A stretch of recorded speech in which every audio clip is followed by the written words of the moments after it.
और आज हम डीओपीटी मिनिस्टर साहब से मिले और हमारा सीधा मुद्दा था कि जितने भी एग्ज़ाम्स हैं इनमें जो धांधलियाँ हो रही हैं वो क्यों हो रही हैं। उन्होंने पूछा जी क्या क्या हो रहा है, हमने उन्हें बताया 2023 एसएससी कोर्ट में फंसा हुआ है, 2024 कोर्ट में फंसा हुआ है।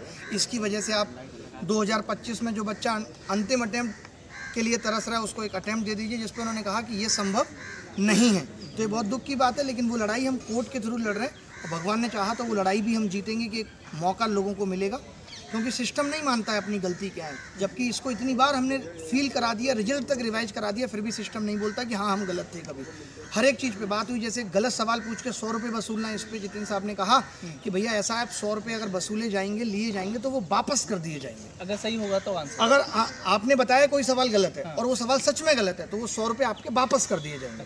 तो इस पे बात हुई। दूसरा, सीपीओ का रिजल्ट फंसा हुआ था, इन्होंने कहा 1 वीक के अंदर आप जो भी परेशानियां हैं उनको हटा के बाकी सब लोगों का रिजल्ट निकाल दीजिए। तो रिजल्ट पे बात हुई। तीसरी बात हुई कि अगर आप या तो 13 तारीख तक अपना सिस्टम ठीक कर लीजिए या एग्जाम को कुछ वक्त के लिए आगे बढ़ा करके और फिर एग्जाम कराइए ताकि आपका इंफ्रास्ट्रक्चर ठीक हो सके। चेयरमैन साहब ने वहाँ पे भी खराब ही जवाब दिए। वहाँ पे भी उन्होंने यही कहा चेयरमैन साहब ने कि सेंटर्स नहीं है एडुकेटी पे, सेंटर्स टीसीएस कब जाके बैठा है। तो क्या आपने एडुकेटी खाली एक नाम पकड़ के साइन करा लिए क्या बेटे? अगर एडुकेटी आया है तो अपने साथ सेंटर भी लेके आया होगा ना। इसका क्या मतलब है कि एडुकेटी आया लेकिन सेंटर्स नहीं है। एक दूल्हा आया है लेकिन ना उसके साथ बाराती है ना उसके घर वाले, वो दुल्हन को लेके कैसे जाएगा? तो ये बिना मतलब की बातें हैं कि पहली बार एग्जाम हो रहा है, एडुकेटी के पास सेंटर्स नहीं है तो हम बच्चे दे देते हैं सेंटर्स, मेरे घर पे करा लीजिए। तो इस तरीके की बातें करना, हर एक बात पे जवाब हुआ। जैसे वेटिंग लिस्ट पे उन्होंने कहा कि मैं इस साल अप्रूवल ले आऊँगा, वेटिंग लिस्ट का दूसरा सोल्यूशन क्या है, इस पे बात हुई। और एसएससी में जो ये फेज एक्स का एग्ज़ाम हुआ है जहाँ पे 53-55 हज़ार बच्चे प्रभावित हैं, उन्होंने कहा इनका एग्ज़ाम रीशेड्यूल करेंगे और रीशेड्यूल करने के बाद अगर आपको लगता है टीचर्स को कि कोई और बच्चे भी ऐसे हैं जो रह गए हैं तो उन बच्चों को आप बताइए, उनका भी एग्ज़ाम दोबारा कराया जाएगा अगर उनके साथ गलत हुआ है तो जो एसएससी की प्रोटेस्ट हो रहा था, वो जो मांग थी, उस तरीके से आप लगभग सेटिस्फाइड हैं? हमने कहा कि आप ग्रीवेंस सेल बना दीजिए, तो उन्होंने कहा हम एक मेल आईडी जारी कर रहे हैं जहाँ पे बच्चा मेल भेजेगा, उसको एक एक्नॉलेजमेंट जाएगी कि आपका मेल रिसीव हो गया और इशू के हिसाब से एक टाइमलाइन जाएगी कि 24 से 48 घंटे में या 36 घंटे में आपका इशू रिजॉल्व कर दिया जाएगा। तो इन सब चीज़ों पे बात हुई। जितने भी मोटे मोटे मुद्दे थे अभी जो मेरे दिमाग में आ रहे हैं वो मैंने आपको बता दिए। बाकी मैं याद कर करके सारी चीज़ें लिखूंगा और फिर चैनल पे लाइव करके बताऊंगा, तो वहाँ से भी चीज़ें उठा सकते हैं। फिर बात आई रेलवे की, हमने हर चीज़ पे बात की। हमने कहा 7 साल से शिक्षक भर्ती नहीं आ रही, हमने इस पर बात की। बैंक एग्जाम्स में वो बोलने लगे तब हमने बैंक एग्जाम्स में भी उंगली उठाई। फिर रेलवे की बात आई तो राकेश सर ने रेलवे के बारे में सारी चीज़ें जितनी हो सकती थी एक एक करके वो भी तेज आवाज़ में बात की, वो आपको बताएंगे। क्या बोला सर आपने अंदर? मैंने पहले रेलवे पे जब उन्होंने बात की तो उन्होंने सबसे पहले एक मुद्दे पे आओ, मैंने कहा मुद्दा यही है कि एग्ज़ाम में रिफॉर्म टेका जाए हमारे में लाके, और ये पूरा पॉइंट था। मैं यहाँ साथ साथ एक एक चीज़ लिख के उनको समझाया एक एक चीज़ को। सबसे अच्छी चीज़ जो मुझे लगी डीओपीटी मंत्री साहब की, सबसे बढ़िया जो चीज़ लगी, देखिए वैसे तो नेता है, करेंगे क्या वो मुझे भी नहीं पता, लेकिन उन्होंने 1.5 से 2 घंटे का टाइम हमको दिया, ठीक है। और जैसे मेरे जैसा आदमी जो हरियाणा से आता है उनकी भाषा भी थोड़ी ऊंची है और मैं खुल के अपनी बात बोल रहा था, लेकिन एक बार भी, सिंगल बार भी उन्होंने मुझे टोका नहीं। ये नहीं कहा कि आप थोड़ा धीरे बोले। उन्होंने हर बात पे जो वैलिड पॉइंट थे, जैसे सेंटर्स के, हमने जब उनको बताया कि रेलवे में लगभग 4 करोड़ बच्चा तैयारी करता है और 4 करोड़ बच्चों के साथ ये हो रहा है कि 2018-19 के बाद आपने ग्रुप डी की वैकेंसी निकाली, 2024 के कैलेंडर में आपने बोला, लेकिन अब मैंने कहा 1.5 साल से ऊपर हो गया, उसके एग्ज़ाम की डेट तक अनाउंस नहीं किया आप लोगों ने। कह रहा है ऐसा क्यों हुआ? मैंने बताया जी ऐसा इसलिए हुआ कि 2018-19 में आपने आईटीआई का केस बोला और उसके बाद अब 2025 में आप नोटिफिकेशन निकाल के 10th क्लास का बोल गए, तो उस चक्कर में क्या हुआ, बच्चे का नुकसान हो गया, बच्चे हाई कोर्ट चले गए और हाई कोर्ट से स्टे लग गया। तो फिर उन्होंने कहा यार ये मुद्दा तो जेन्युइन है। फिर उन्होंने लिखवाया अपने पीएस को। बेसिकली क्या था कि एसएससी चेयरमैन नज़दीकी थे, तो उन्होंने, हम पहले मिले पीएस से, हम मिलने के बाद 2:30 बजे वहाँ से बाहर आ गए। उन्होंने कहा था कि ठीक है मैं मंत्री जी को बात करके बताता हूँ और जैसे टाइम होगा मिलाएंगे। उसके बाद जैसे ही हम बाहर आए तो 20 मिनट के अंदर अंदर ही दोबारा वो अभिनय सर ने भी अपनी तरफ से कुछ एफर्ट्स किए और वो 20 मिनट के अंदर अंदर ही फ़ोन आ गया कि आप वापसी अंदर आ जाइए। मेरे पास ही फ़ोन था, मेरे थ्रू कम्युनिकेट हो रहा था मेरे फ़ोन से डीओपीटी मंत्रालय से, तो उन्होंने कहा आप वापसी आ जाइए। फिर हम वापसी गए तो जैसे ही मंत्री साहब मिले तो फिर उनके सामने एक इशू किया। सबसे बड़ा इशू ये था कि एसएससी सीपीओ का रिजल्ट वो रोका हुआ इन्होंने 18 महीने से। गोपाल वर्मा सर करके इंग्लिश के बहुत बड़े टीचर्स, उन्होंने वो मुहिम उठाई थी लेकिन क्या किया कि डीओपीटी के इसके एसएससी सीपीओ के रिजल्ट के लिए मिनिस्टर साहब ने कहा कि 1 हफ्ते के अंदर रिजल्ट निकालो। चेयरमैन साहब बताने लगे इसमें ये कोर्ट में ये दिक्कत है, बोले कोई दिक्कत नहीं, रिजल्ट निकाल के दो। तो 1 हफ्ते में रिजल्ट आ जाएगा उसका। सबसे पहली चीज़ ग्रीवांस सेल के लिए बोल दिया कि कोई भी अगर बच्चा मील करेगा तो सबसे पहले उसका एक्नॉलेजमेंट जाए कि हमने आपकी बात समझ ली है, और उसके बाद उसको टाइम पीरियड दिया जाए 3 दिन, 4 दिन, 5 दिन, 6 दिन, जो उसकी प्रॉब्लम के हिसाब से। अगला जो उन्होंने मुद्दा उठाया कि जो बात हुई कि भाई जो सेंटर दूर दूर जा रहे हैं, अगर एक बच्चे का जम्मू कश्मीर से आप दिल्ली सेंटर डाले, तो मैंने कहा साहब दिल्ली से भी तो जम्मू कश्मीर सेंटर जा रहा है, उल्टे भी तो हो रहे हैं। क्योंकि चेयरमैन साहब यही बोले कि लैब्स नहीं है, सारी लैब्स टीसीएस ने कब्जा रखी है और इनके पास लैब्स नहीं है। तो अभिनय सर ने वहाँ पे खूब अच्छे से समझाया कि लैब्स नहीं तो फिर एडीक्यूटी को क्यों दिया, और अगर लैब्स हैं तो दिल्ली का बच्चा जम्मू और जम्मू का बच्चा दिल्ली क्यों जाने लग रहा है वहाँ पे। उसके ऊपर उनके पास जवाब नहीं था। ये हमने उनको पूरे का पूरा ज्ञापन भी दिया है, अगर आप देख पा रहे हो तो मैं समझाता भी हूँ। हमने यहाँ एक एक चीज़ तरीके से लिख के एक एक डिमांड को लिखा है। जैसे सबसे पहली जो डिमांड रखी थी वो ये कि जो भर्ती प्रक्रिया ग्रुप डी की भर्ती जो पोस्ट वैकेंट है ग्रुप डी की, उस पोस्ट को भरिए। 2,74,000 पोस्ट खाली थी, 1,70,000 के आसपास पोस्ट तो केवल ग्रुप डी के लिए खाली है, उसको भरिए। दूसरा ये कहा कि कोई वार्षिक परीक्षा कैलेंडर आप लोग नहीं देते हैं। हाँ, आपने कहा 2024 में देंगे, लेकिन 2024 का जो कैलेंडर था वो एज इट इज़ इम्प्लीमेंट नहीं हुआ। 2025 का कैलेंडर कहाँ चला गया। अगला रखा कि परीक्षाएं समय पर आयोजित नहीं की गई। जैसे मैंने ग्रुप डी का बताया, बाकी बताया, मैंने कहा आप 15 दिन पहले, आप साल भर से सोए रहते हैं, 15 दिन पहले उठ के कहते हैं कि चलो 15 दिन बाद तुम्हारा साइको का एग्जाम है, या 20 दिन पहले आप उठ के कहते हैं कि एनटीपीसी अंडर ग्रेजुएट का एग्जाम है, तो एक बच्चा कैसे तैयारी करें। लेकिन अच्छी चीज़ क्या थी कि वो हर एक पॉइंट को सुन रहे थे, समझ रहे थे। देखो 2 घंटे 1.5-2 घंटे देना अपने आप में बड़ी चीज़ हो जाती है, और सुनना मेन चीज़ होती है, सुनना, और सुन के साथ साथ रेस्पॉन्ड कर रहे थे। जो चीज़ हमारी गलत लगी हमें बोला, ठीक है, जैसे हमने कुछ चीज़ें बोली तो साथ साथ कहा कि नहीं आप प्रूफ के साथ दिखाओ, तो हमने एक एक प्रूफ के साथ दिखाया। जब जहाँ जहाँ प्रूफ मिला वहाँ साथ साथ उन्होंने चेयरमैन साहब को भी सवाल खड़ा किया कि इस चीज़ को ठीक करिए। उसके बाद हमारी जो अगली मांगे थी कि दूर दराज के शहरों में जो सेंटर आवंटित हो रहे हैं वो करिए, जो तकनीकी गड़बड़ियाँ आ रही हैं, जो ग्लिच आने लग रहे हैं, खुल के बात हुई है चेयरमैन एसएससी चेयरमैन साहब को भी। मैंने, मेरा खुद का पर्सनली सवाल था कि हमारे भी कैरियर ऐप पर 1,40,00,000 डाउनलोड है, हमें पता है कि टेक्नोलॉजी कैसे काम करती है। आप 5 दिन पहले आप इंटरफेस चेंज कर रहे हैं और उसके बाद आपको लग रहा है कि सारी चीज़ें स्मूथली हो जाएंगी, तो ये प्रैक्टिकल पॉसिबल नहीं है। फिर हमने कहा कि साहब ऐसे रेलवे चेयरमैन को बुला दीजिए, तो उन्होंने कहा कि ठीक है, रेलवे चेयरमैन या रेलवे मिनिस्ट्री जो है वो हम यहाँ से आपकी रिक्वेस्ट वहाँ भेज रहे हैं, हमें थोड़ा सा टाइम दे दीजिए, 2-3 दिन 4 दिन का टाइम दे दीजिए। जैसे यहाँ एसएससी चेयरमैन बैठा है, ऐसे ही वहाँ रेलवे चेयरमैन भी बैठ जाएंगे, रेलवे मिनिस्टर तक की भी बात आपकी पहुँचा दी गई है, और आपकी मीटिंग जल्दी हो जाएगी, कॉल कर लिया जाएगा आपको।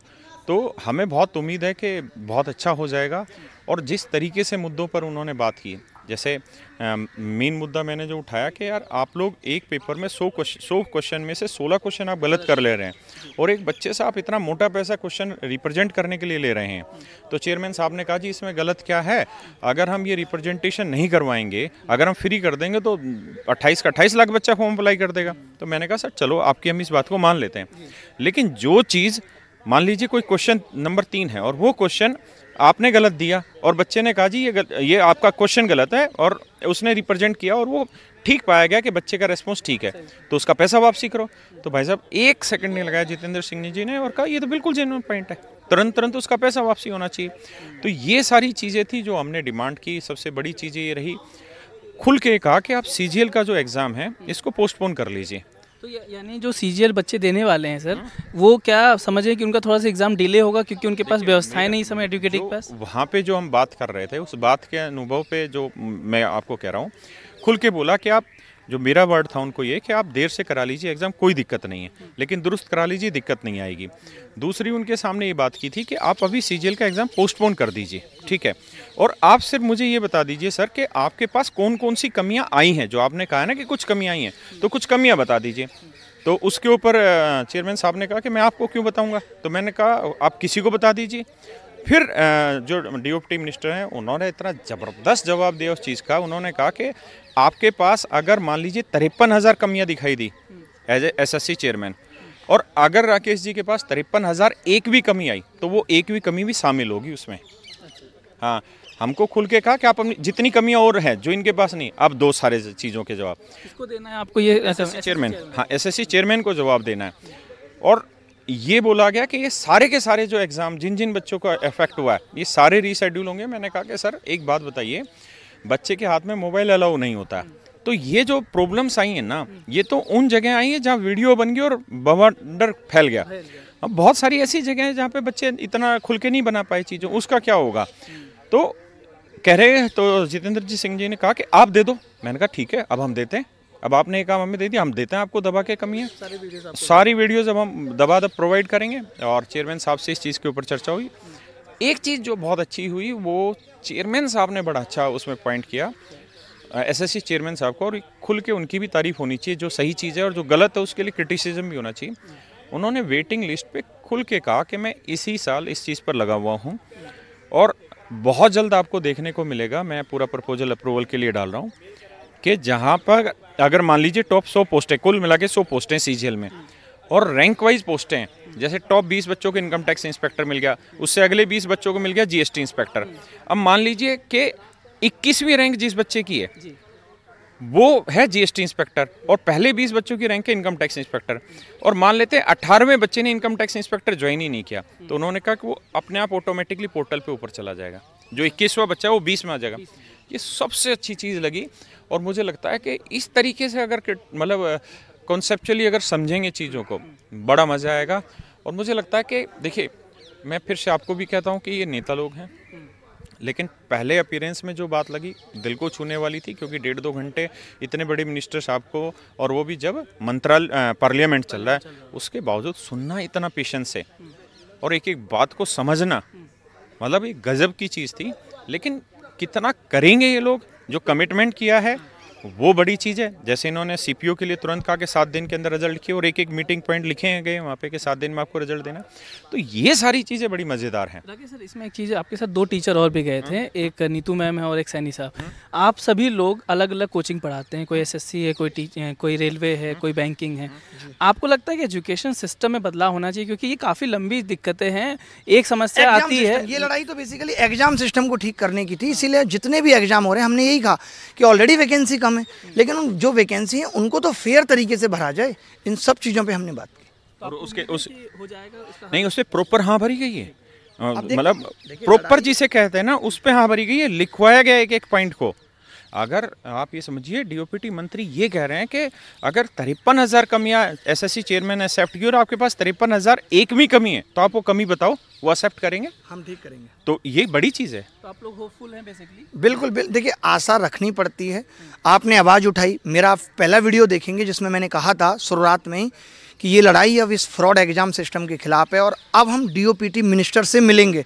तो बहुत वक्त नहीं हुआ है पहली वीडियो को जारी किए हुए, और आज हम अगर यहाँ तक पहुँच गए हैं कि उनको अपने इशू भी एड्रेस करवा पाए हैं, जो कि हम कोई सरकारी शिक्षक नहीं है, हमारे लिए डीओपीटी की कोई जवाबदेही नहीं है। हम तो एज ए जनता के लीडर ही मिले हैं कि भाई हम छात्रों को रिप्रेजेंट करते हैं, कोई हम एज ए कोचिंग ऑनर या ऐसे नहीं मिले हैं। हम भाई छात्रों को रिप्रेजेंट कर रहे हैं, उनकी समस्याओं को आप तक ला के रख रहे हैं, तो ये भी बड़ी चीज़ है। और एक चीज़ ये भी है कि हर बहादुर आदमी का सम्मान होना चाहिए, है ना।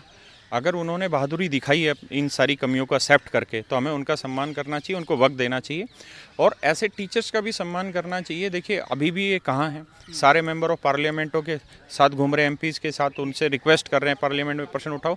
तो ऐसे लोग जो एसएससी के नंबर 1 टीचर हैं और जिन्होंने सच मायने में काम कर दिया। देखिए, लोग बहुत सालों से लग रहे थे इस चीज़ में, लेकिन इस मुहिम को इतना बड़ा बनाने का अगर किसी का श्रेय जाता है तो अभिनय सर का जाता है। पूरी मीडिया इनको इस चीज़ के लिए थैंक यू बोलेगी, पूरा बच्चा थैंक यू बोलेगा, क्योंकि जिस हिसाब से निस्वार्थ होकर लड़ रहे हैं, ये सच में अपने आप में बड़ी लड़ाई है। मैं रेलवे को पढ़ाता हूँ, एसएससी को पढ़ाता, लेकिन सर तो डेडिकेटेडली एसएससी को पढ़ाता है। तो इनका जो जज्बा है इस लड़ाई के लिए, और देखिए हमारा पहले ही दिन सर ने भी अपने पहली वीडियो में क्लियर किया था कि मैं कोई आंदोलन वाला आदमी नहीं हूँ कि मेरे को ये जिद है कि मेरे को अन्ना हज़ारे बनना है। हमारी बात सीधा डीओपीटी मंत्री से हो जाए, उसके बाद हम उनको वक्त देंगे, उस वक्त के बाद देखते हैं जवाब आएगा नहीं। मनवाने पे मजबूर किया ना कि ये 100 रुपये लेने का व्यापार चल रहा है, और उन्होंने माना कि अब रिफंड कर दिया जाएगा। तो ऐसी चीज़ें जिन पे हमने आवाज़ उठाई थी कि आप किसी भी आंदोलन का मैं तरीका बता देता हूँ, और फील्डों में भी ज़रूरत होगी, हो सकता है किसानों को भी। तरीका ये होता है, आपने एक आवाज़ उठाई, आप 50 चीज़ों से आपको दिक्कत है, सरकार कभी नहीं आगे बढ़ के आएगी, लो जी ये 50 चीज़ तुरंत कर दें। वो हो सकता है 12 पे मानेगी, 13 पे मानेगी, धीरे धीरे सुधार होगा। हम एक लड़ाई नॉर्मलाइजेशन के खिलाफ लड़ रहे थे, एक शिफ्ट में 2024 में 12,000 लोग सेलेक्ट हुए, एक में 6,000। इस बार हमने ऐसा किया ना, अब वो कह रहे हैं कि अब हम टॉप लोगों को उठा रहे हैं, दोनों शिफ्ट के इक्वल लोगों को उठाएंगे। तो वो एक हमने लड़ाई जीती है। ऐसे धीरे धीरे करके ही लड़ाइयाँ जीतनी पड़ेंगी और ये लड़ाइयाँ हमेशा चलती रहेंगी। ऐसा नहीं है कि आज ये प्रॉब्लम है आगे और प्रॉब्लम नहीं होंगी, ठीक है। तो ये लड़ाई चलती रहेगी। मांगे थी उन्होंने वो भी वो वाली उठाई जो बड़ी बड़ी डिमांड्स थी और उनको उन्होंने एक्सेप्ट किया। और अब मैं बहुत मतलब पॉजिटिव हूँ कि रेलवे मिनिस्टर साहब से हमारी मुलाकात हो जाए, या जो रेलवे चेयरमैन है इसी वीक में रेलवे बोर्ड के चेयरमैन साहब से मुलाकात होगी इसी तरीके से जैसे ये हुआ है। सर रेलवे वालों को दे दो। आप एनडीटीवी का बहुत बहुत धन्यवाद और इन दर्शकों का और जो बच्चे इनका बहुत बहुत धन्यवाद कि इस मुहिम में सभी जुड़े रहे। और सर आप लोगों के लिए स्पेशली थैंक्स, आप हमारे साथ कहाँ से पैदल घूमते आ रहे हैं, 15 किलोमीटर पैदल चल दिए हम, लेकिन मज़ा आया। Thank you so much. Thank you. NDTV का ही नहीं, एनडीटीवी में स्पेशल इस व्यक्ति का बहुत बहुत धन्यवाद है जिसने चेयरमैन से भी बातें निकलवा ली, ये बड़ी बात है। क्योंकि हम तो सभी चाह रहे थे कि चेयरमैन से सवाल पूछे जाएं। और जी। आप जानते हैं, आपने चेयरमैन का इंटरव्यू किया ना, उस इंटरव्यू में फंस गए वो। उन्होंने खुद कहा आज के 5 लाख बच्चे थे सिलेक्शन फेज में जो दिया था। मैं उसी पॉइंट पे हमने पॉइंट उठा दिया। मैंने जो कहा कि चलो 5 लाख आप कह रहे हैं तो उसमें 53,000 तो आपने कमियां निकाल दी और ये आप तो खुद एक्सेप्ट कर रहे हैं। यही तो जितेंद्र जी को समझ में आया कि अगर 10% में दिक्कत है फिर तो बड़ी चीज़ें, तभी तो उन्होंने पूरा सिस्टम्स के ऊपर सवाल उठाए हैं उन्होंने। स्पेशल थैंक्स टू एनडीटीवी और स्पेशल थैंक्स टू आपको भी बहुत बहुत। और इसी तरीके से हम लोग मिल के जनता की आवाज़ उठाते रहेंगे यार। मैं आज आपकी भी हालत देख रहा हूँ, हमारी भी हालत आप देख रहे हैं, रात के 3-3 बजे तक जाना और यहाँ तक चीज़ें पहुँचना। मैं कहता हूँ 8 सुधार होंगे, 9 सुधार होंगे, उनका स्वागत है। बाकी के सुधार के लिए लड़ाई जारी रहेगी। धन्यवाद, थैंक यू।